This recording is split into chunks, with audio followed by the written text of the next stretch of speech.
Hey guys, I'm back here to do another video. This one's gonna be a knife philosophy video, and as you probably have already gathered from the title, it's going to be a guide to how to pick a knife. First off, I would like to apologize for the little droplets of water you're gonna see. I really wanted to do the video, and it's sprinkling a little bit outside. There's a little bit of a wind, so even though I'm under cover, some water is being blown in. I don't think it's that big of a deal, and I hope that it doesn't distract y'all in any way. But anyway, let's get back to the topic. Just recently have I started purchasing knives that I know that I'm going to keep and that I'm not going to sell. And I've kind of found the secret to buying a knife that you know you'll like and that you'll keep. If you follow my Instagram page, JDub Knives, or JDub_knives, you'll see that I have gone through a ton of blades, and I actually have kept a record of all the blades that I've gone through, and it's quite a lot of knives, especially to end up with only 4. So I'm just doing this little guide to, help you get out of that, I guess. And just, if you're looking at a knife and you're thinking, I don't know if I'll carry it, or, I don't know if I'll actually like it, but it looks, cool, and there's all this hype about it. I found a lot of knives that people get hyped up about, I don't really care for. One of the most recent ones being the Spyderco Pair 3. Everybody, freaking out that it's finally here, and, I don't care. I like a larger knife. The Sage 5, I actually just bought a Sage 5, we'll maybe talk about that later, but, Sage 5 to me is better than a Mini Pair 2, in my opinion. So, I guess I'm just going to jump into it. First thing you need to do whenever you're looking at a knife is see if it looks appealing to you. All of these knives, I think, are gorgeous in their own way. I tend to like a little bit more simplistic looks. The ones I would refer to, or I would use to back up that argument, is the Shirogorov and the Sebenza. Both of these are very elegant and very simple knives. The Tolk and the Norseman are a little bit less so. For the Tolk, it's got a lot of straight lines, and it just, the flow of the knife is very appealing to me. Unfortunately, for the Norseman, I can't exactly put my finger on what about it I love, but I do, and I can tell that I love the looks. So that's the first thing I would do. You start to know what you like over time. Know if you like the more simplistic or the little more complicated. Know what type of blade grinds you prefer, or what type of shapes. Both the Shirogorov and the Sebenza are drop points. Some would consider this a clip point. I think it could be either one. It could be a drop point or a clip point, but either way, this one is a little bit of a drop point, but kind of a sheep's foot also. But you can decide which blade styles you like and what handle styles you like, that sort of thing. So once you move on from looks, you go to materials, and I don't want you to get too hung up on the materials. Well, I shouldn't say that, because I kind of am. Let me elaborate on that. First, let's talk about handle materials. For me, I like high quality premium handle materials. That includes titanium, that includes carbon fiber, which is one of the reasons I got the Sage 5. That includes certain types of micarta, I'd say, depending on how it's done. That includes like Mokutai or Damascus. Damascus handle would be heavy, but it would sure look cool. And Timascus, that sort of thing. Those are all handles that are premium and that I am drawn to. I have found that I do not carry G10 knives because they just don't feel special to me. I don't like the handle G10 as much as I do carbon fiber and CF. That's one of the reasons why I've gone through 4 paramilitaries and 4 XM18s, is that I just can't get over, you know, that G10.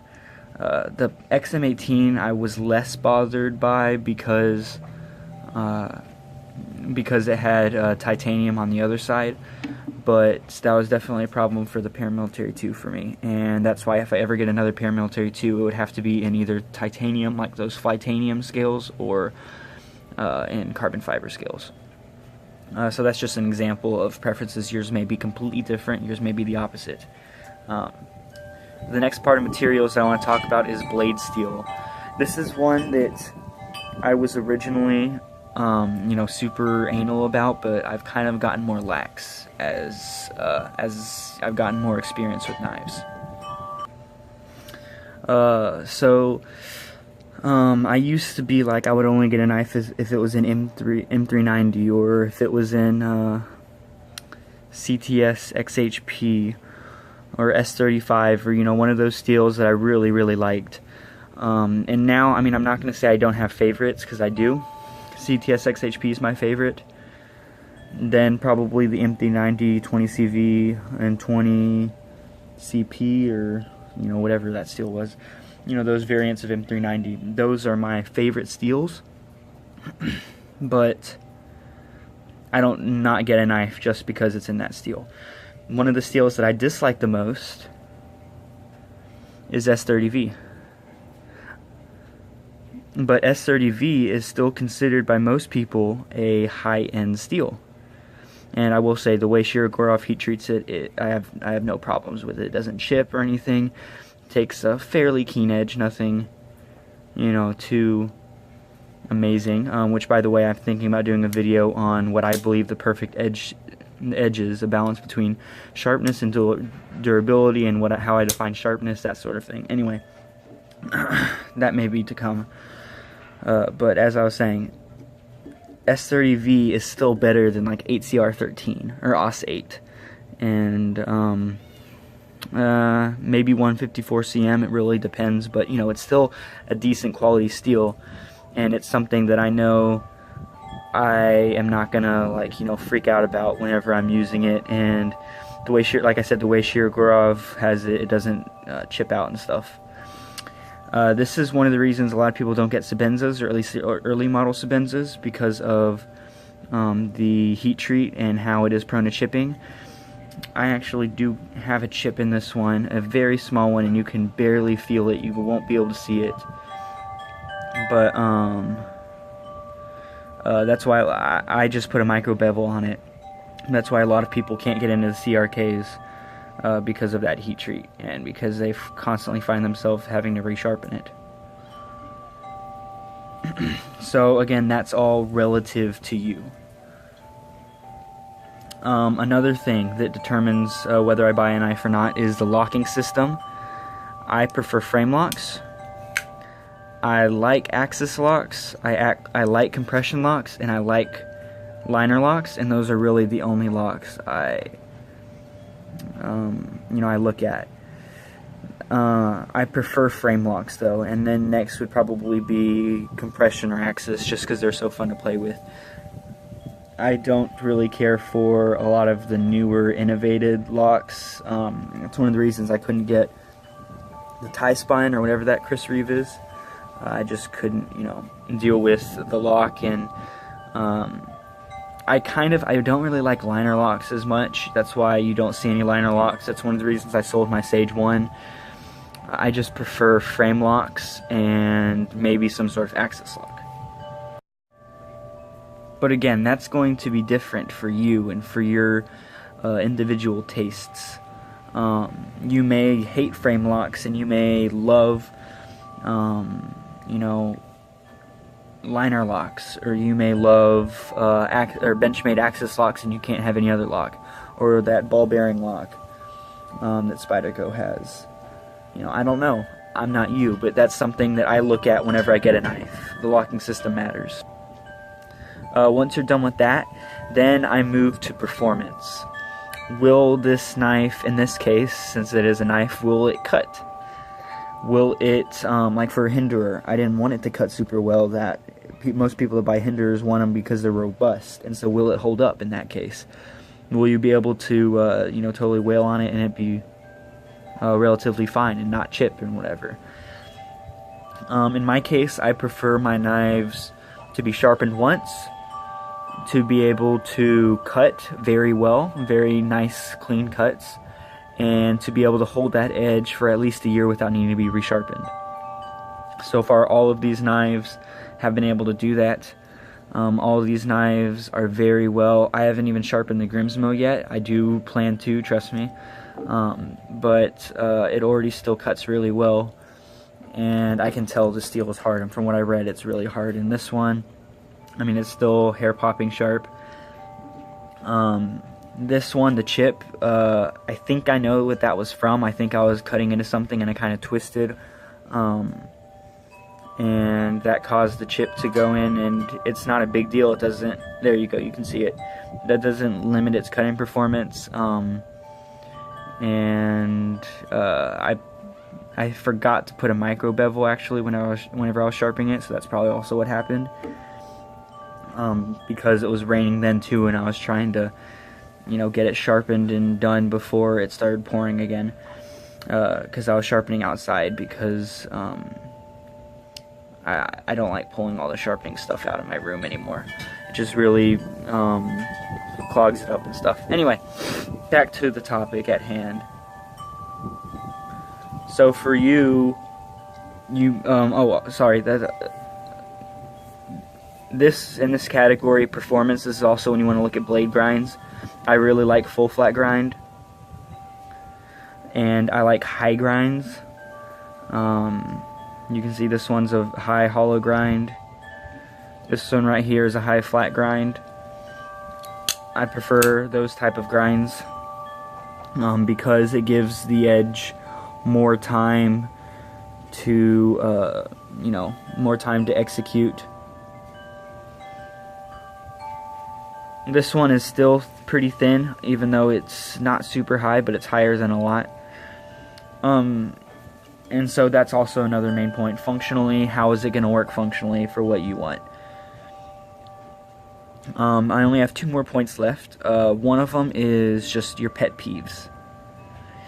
I have one knife here that has a pet peeve that normally I can't stand, but for this knife I'm willing to make an exception, and it's this one. And it's that the ricasso and the plunge grind does not clear the edge. So about this portion of the knife is unsharpened, because if I were to sharpen it, it would flare out. All these other knives, this one might be, I mean, they don't have a sharpened part until it clears the grind, so I'm fine with that. And it's starting to rain again, sorry. This one, you can see the plunge grind, sorry, the Shiro, you can see the plunge grind clears the base of the edge. And of course, same with the Sabenza. You may have a completely different pet peeve though. Yours might be, you know, spring clips. Jim Skelton's pet peeve, or one of them, is spring clips. Yours also, another one of his, is custom pivots. All of mine have custom pivots except for my Sabenza. I normally don't care. I would prefer to have a custom pivot just because, you know, it looks cool. I mean, look at the Norseman one. Like, how cool is that Viking guy? Really nice. And I also like my Southards a lot. Just, you know, makes the knife a little bit more special to me. So of course, if that knife, research and see if that knife has a problem that you know, can't stand, or that would cause you to sell it. Do some research on that. You know, see, does the knife, like, see if, talk to sharpeners or guys that have the knife, and see if the plunger grind clears the edge. Or, you know, look and see if it has a sculpted clip or a spring clip. And if you can't do that, then don't do it, because you're just going to end up selling it. The last topic, which is one that is really important for me, and it's how exclusive is the knife. The most exclusive knife I have here, or I have and have ever had, is this Norseman. It's exclusive because they haven't made them in a very long while. Now they're making the Rask. I don't know if they're going to pick up production on the Norseman after they're done with the Rask. I remember him talking about some new models. I don't know if they're just going to move into those and discontinue the Norseman and the Rask eventually. But either way, they're not making these, and that caused me to pay double the retail price or the MSRP. But I don't care because it's exclusive, it's very cool and special to me. All of these really are, specifically these two, but all of them have a level of exclusivity that go along with them that I really care about.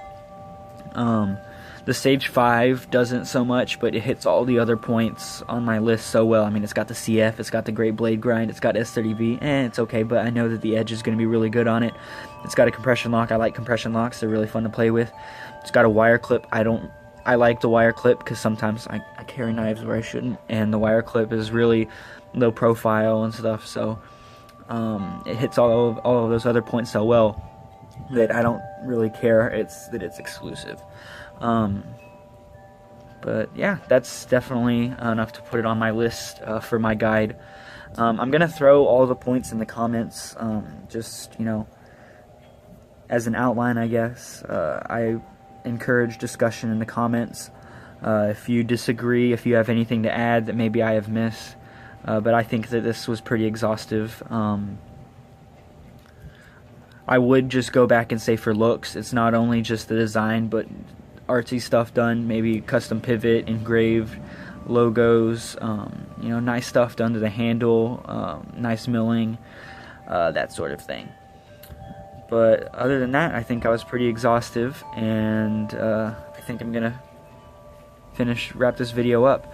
I plan, now that break is here, winter break is here, and I don't have as many classes. Well, I don't have any classes. All I have is work now.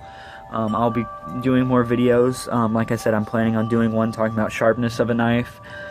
I also plan on doing one on like spinners. Like here, let me show you the two spinners I have right now on me.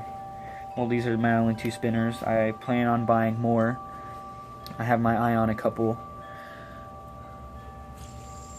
But, you know, just, you know, gear things, talking about spinners and stuff. So a video like that may come. And another one that I was thinking about talking about, which I could have included in this video, but I think I'm going to do a separate one, is talking about knife value. What part of it is relative and what part of that is real value. So yeah, stay tuned. I'm planning on also doing knife reviews on the knives that I haven't done reviews on, Sage 5 included, and yeah, I think that's it. Well, y'all have a great day. Stay warm, and those of you who are in states that are experiencing, you know, below zero temperatures. I'm in Texas, so right now it's like 70 degrees or 80 degrees. Actually, yesterday it actually was 80 degrees. It was super hot yesterday, and I'm like, man, in December. Anyway, for those of you who are in cold states, stay warm, and y'all have a good Christmas if I don't post any videos before Christmas. But yeah, I guess I'm just gonna sign off.